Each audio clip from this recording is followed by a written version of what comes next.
Again? Utah Governor Herbert has issued a state of emergency due to hospital overcrowding. He will address the state of Utah shortly on television and radio. COVID-19 is spreading rapidly and isn't showing signs of stopping. Masks are now mandated statewide.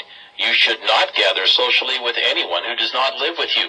Visit coronavirus.utah.gov to learn more after his address.